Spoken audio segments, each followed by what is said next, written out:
Miércoles de la 32ª semana del tiempo ordinario. Fiesta de la dedicación de la Basílica de Letrán. Lectura del Santo Evangelio según San Juan, capítulo 2, versículos del 13 al 22.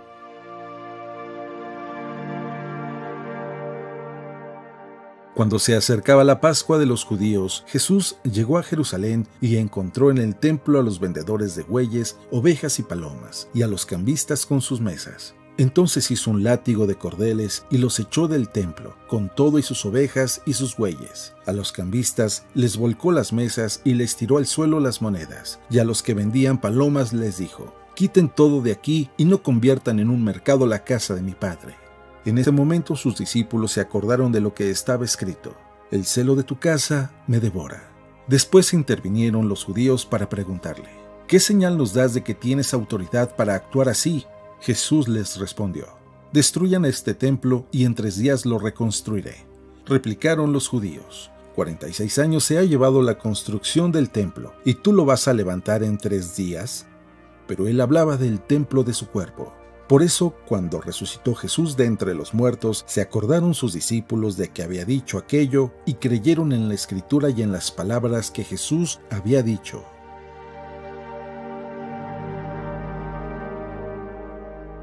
Palabra del Señor.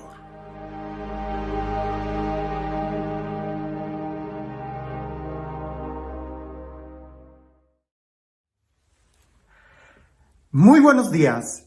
Hablemos de limpieza. Y no te voy a regañar porque tengas tu cuarto sucio o porque no has lavado los platos que dejaste ahí en el lavavajillas. No voy a hablar de ese tipo de limpieza.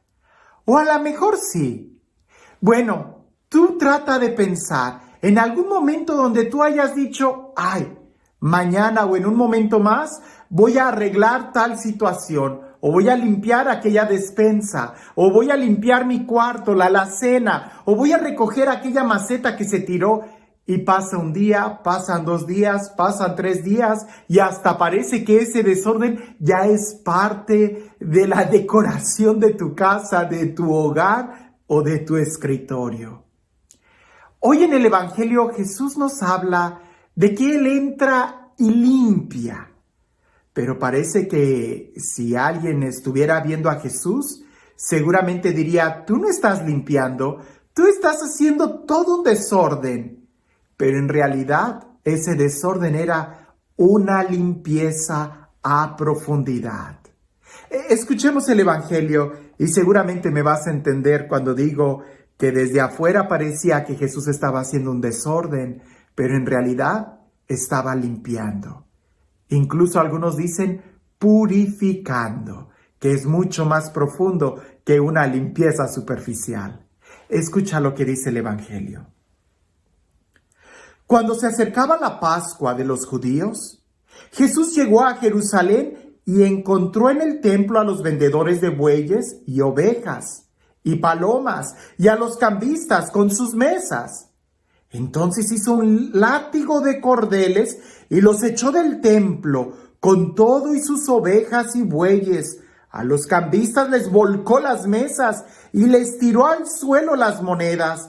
Y a los que vendían palomas les dijo: «Quiten todo de aquí y no conviertan en un mercado la casa de mi Padre». En ese momento, sus discípulos se acordaron de lo que estaba escrito: «El celo de tu casa me devora». Después intervinieron los judíos para preguntarle: «¿Qué señal nos das de que tienes autoridad para actuar así?». Jesús les respondió: «Destruyan este templo y en 3 días lo reconstruiré». Replicaron los judíos: 46 años se ha llevado la construcción del templo, ¿y tú lo vas a levantar en 3 días? Pero él hablaba del templo de su cuerpo. Por eso, cuando resucitó Jesús de entre los muertos, se acordaron sus discípulos de que había dicho aquello y creyeron en las Escrituras y en las palabras que Jesús había dicho. ¡Qué palabra tan fuerte! Jesús entra y limpia a profundidad. Pero parece que cuando Él entra y limpia, primero tiene que hacer un desorden. Tirar las mesas, echar las monedas al suelo, volcar todo lo que estaba ahí y hasta hace un látigo por si alguien quería oponerse a esa limpieza que Jesús va a hacer. Yo creo que tú vas a estar de acuerdo conmigo que cuando queremos limpiar a fondo, por ejemplo, un armario, primero tenemos que hacer un desorden. Tenemos que sacar todas las cosas. Cuando yo tengo que limpiar y poner en orden los libros, tengo que hacer un desorden. Y eso a veces me lleva mucho tiempo y mucha energía. Pero es la única forma de poder limpiar a fondo. Es la única forma de poder poner orden. Incluso si yo quiero sembrar algo en un terreno, primero tengo que arrancar toda la hierba y eso va a levantar polvo, eso va a levantar tierra y quizás hasta muchos animales van a salir de ahí. A veces cuando nosotros evitamos o no queremos que haya ningún desorden, a veces preferimos que se vayan acumulando la basura o el desorden en nuestras vidas. Y ese desorden empieza a ser parte de nosotros. Qué curioso, orden, desorden. Aquí y seguramente en cualquier rincón del mundo, hay personas que poco a poco van acumulando algunas cosas de su vida porque representan algún recuerdo, porque representan algo emocional, porque qué sé yo, pero se va acumulando tanto que llega un momento en donde ya no pueden vivir ellos en esas casas, que más que una casa, más que un hogar, pareciese que es una bodega. Y eso puede incluso ocasionar problemas mentales, acumuladores le llaman. Jesús entra al templo y para purificarlo va a crear un desorden. Cuando Jesús quiere entrar a nuestras vidas, parece que también entra haciendo un desorden.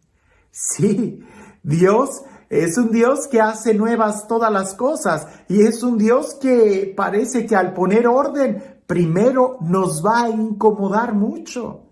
Cuando el pueblo de Israel ya estaba acomodado en Egipto, Dios lo tuvo que sacar y lo tuvo que sacar con mano dura. Lo tuvo que sacar con grandes proezas y los tuvo en el desierto hasta que el nuevo orden que Dios quería ponerles entrara a sus corazones. A veces nosotros no nos damos cuenta, pero ya tenemos tantos pecados bien ordenados en nuestra vida que ahí los queremos dejar y no los toques. Ahí está bien el pecado, ahí está bien esa crítica moderada, ahí está bien, como dicen algunos, soy bebedor social, ahí déjame esos pecados que están bien acomodados y en orden. No, Jesús no solamente quiere poner un orden, sino que quiere purificar y para eso hay que arrancar de nuestra vida, hay que hacer que Jesús entre con un látigo y con la autoridad porque es Él el que va a poner el orden y no mi orden y no lo que yo quiero y no mis ideas, sino las ideas de Él son las que tienen que prevalecer en nuestra vida. Si en verdad quieres que tu templo, que tu vida, que tu propia persona esté en el estado más alto para el que fue creado, adorar a Dios, no tengas miedo que Jesús venga y ponga un desorden, porque cuando ese desorden viene de Dios, en realidad está purificando. Si tú y yo, cuando armamos un rompecabezas, le creemos y tenemos fe en que todas las piezas van a estar ahí acomodadas y que todas las piezas van a estar ahí completas y confiamos en la fábrica que hizo ese rompecabezas de que cada pieza tiene un lugar importante. Tú no agarras una pieza del rompecabezas y porque no encaja la vas a tirar. No, la guardas porque sabes que va a tener un lugar importante. Así también Dios es en nuestra vida. Cuando pensamos que es todo un desorden en nuestra vida, tú confía y sigue avanzando, que Dios sabrá cómo poner orden a todas las piezas de tu vida, a todas esas dificultades, para que juntos puedan formar una imagen muy hermosa. No tengas miedo de que Jesús venga a mover las cosas en tu vida. Más bien deberíamos de tener miedo de que todo esté así como nosotros lo hemos puesto, porque quizás no nos estamos dando cuenta y ya estamos acumulando mucho pecado, o mucha tristeza, o mucha soledad, o muchos rencores, o muchas angustias. Y entonces Jesús, para poder darnos paz, va a tener que limpiar. Deja que Él limpie. Deja que se acerque a tu vida. O más bien nosotros preguntémosle a Él: Señor, ¿qué cosas tienen que ser removidas de mi corazón? Señor, entra y purifica mi corazón. Y este Dios, el Dios del amor, el Dios de la vida, el Dios de la paz, el Dios que nos purifica y que le da sentido a nuestra existencia, que sea Él quien el día de hoy te bendiga. En el nombre del Padre, del Hijo y del Espíritu Santo. Cuentan por ahí que había un magnate, un hombre millonario, que invitó a algunos de sus amigos a dar un paso en un bote. Y curiosamente, él no se subió al bote. Pero cuando estaba el bote en medio del lago, ¿verdad? Por radio les dijo a los que estaban ahí: si alguien se atreve a brincar del bote, de esa lancha, pudiéramos llamar, de ese pequeño yate, si alguien se atreve a brincar de ese yate y llegar a la orilla, le voy a dar $5 millones. Pero antes tienes que saber que este lago está plagado de cocodrilos. Y para una pequeña muestra, los que iban controlando el bote empezaron a arrojar algunos pedazos de carne y los cocodrilos empezaban a salir. La escena era terrorífica y todo el mundo se quedó congelado.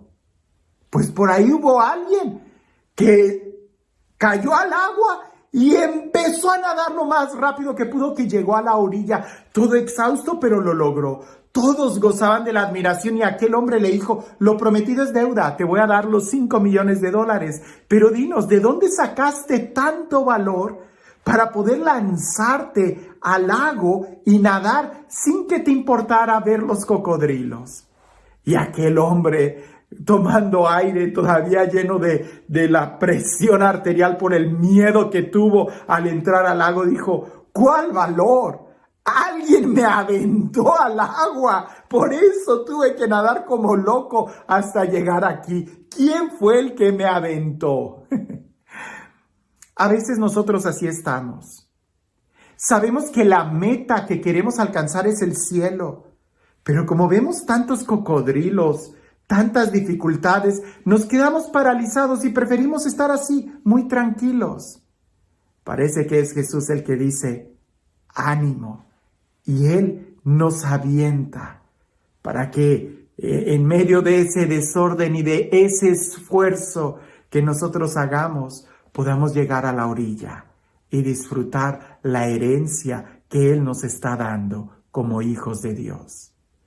El día de hoy, ¿qué es lo que necesitas para llegar a la otra orilla? ¿Qué es lo que necesitas para limpiar y purificar tu vida? ¿Qué cosas son las que se han ido acumulando que necesitan una mano fuerte como la de Jesús para purificar nuestra vida? Que tengas un excelente día.